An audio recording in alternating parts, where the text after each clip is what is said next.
Hello neighbors, it's Brad here at Etrailer, and today we're taking a look at the Etrailer SD tow bar. Now this is going to be on our 2018 Coachmen Mirada, and this is available for a multitude of different kits to match up to your base plate, whether you have an Etrailer, a Demco, a Curt, a Blue Ox, or even a Roadmaster.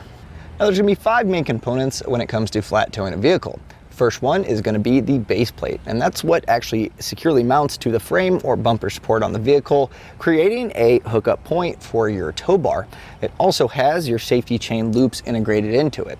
So that brings me to my next component, which is going to be the tow bar that actually attached to the arms on the base plate and then to the hitch of the RV, making the connection point between the two. And you also have your safety cables here, and that's going to go to the hitch as well as the base plate. And just in case of an accidental disconnect, this is going to keep this attached to the vehicle and making sure it's not rolling down the highway. Now, if something was to catastrophically happen, you do have a breakaway cable, which is part of your supplemental braking system. So that way, when you slow and come to a stop on your RV, it's going to do the same on the vehicle, which is just going to make for a safer towing. Now you also have your umbilical here, which is going to be for your diode wiring, and that's going to transmit the stop, turn, and running light signals from the RV to the towed vehicle, letting people know when you're turning, stopping, or just driving along. Now this SD tow bar is rated at 6,000 pounds, so it should be more than enough for our Ranger that we have here, but also it should be able to kind of accommodate a lot of different weights of vehicles, assuming it stays underneath that 6,000 pounds. Another great thing is the fact that the arms actually spread out quite wide, and as wide as you really need. So some base plates, you have the hookup points fairly narrow, some of them get pretty wide, and it kind of limits which tow bar works best for your application. So it's nice that this has the ability to actually spread that out. Now something you might see as well is the fact that there's not a ton of cables all over the place. So some flat tow setups, you have a lot of cables kind of moving around during the whole towing process. Well, this does a really good job of not only having a spot here to put our umbilical here with a nice cotter pin to keep it clean, but you also have these integrated brackets here for your safety cables, which do come with the tow bar. So again, keeping it all nice and clean, and just overall not having a ton of wires to deal with when you fold it up. Here we have our release for the arms, and that's because this is a non-binding tow bar, which is really nice.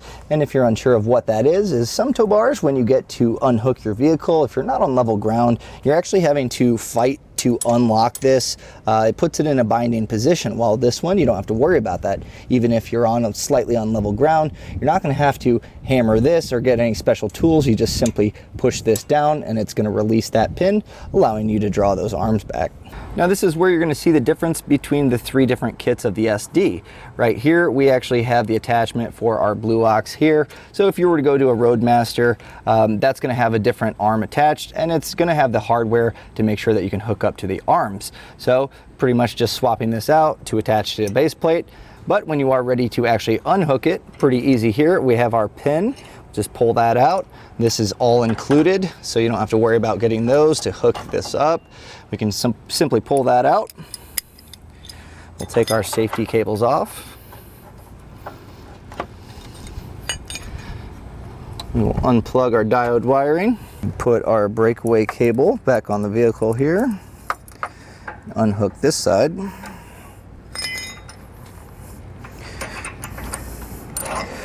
Now a nice feature of this tow bar as I unhook it is some other tow bars, these will simply just drop to the ground and they can be pretty heavy. This one actually supports its weight, so you can see it slowly goes down, but you're not going to be dropping this on your foot or anything like that.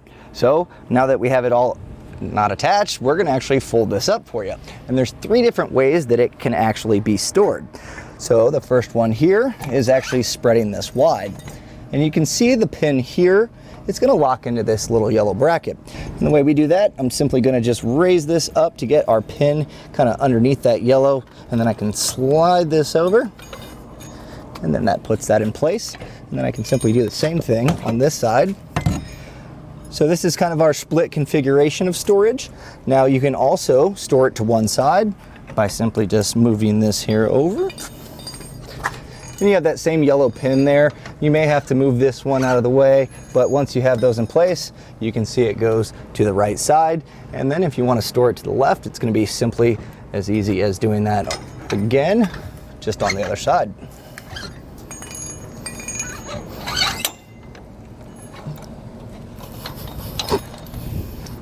So another great part about having these cables actually integrated in here, it's going to kind of keep this from dragging. Now, your umbilical here does not actually come with the tow bar, but if you do end up going with the SD, I highly suggest getting a coiled one. That way you can really utilize that pole for storage as well. And you can kind of just tuck these out of the way here. And there's actually a storage bag that goes over this, and it's going to keep it all protected. So that way, if you keep your tow bar on here throughout the season, it'll actually protect it from the elements and kind of keep everything contained while you're driving.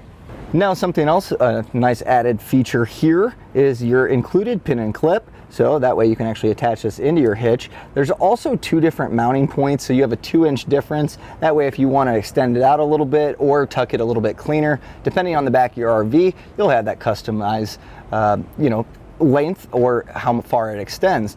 Another nice thing is this can actually serve as a rise or a drop. So sometimes, depending on the height difference between the hitch on your RV and the base plate attachment on your vehicle, you do have to get a high-low adapter to account for the difference. You want to keep it within a 3-inch range, and this allows you to just get a little bit fine-tuned adjustment, just a little bit here. That way you might actually be able to eliminate having to get a high-low adapter depending on your application.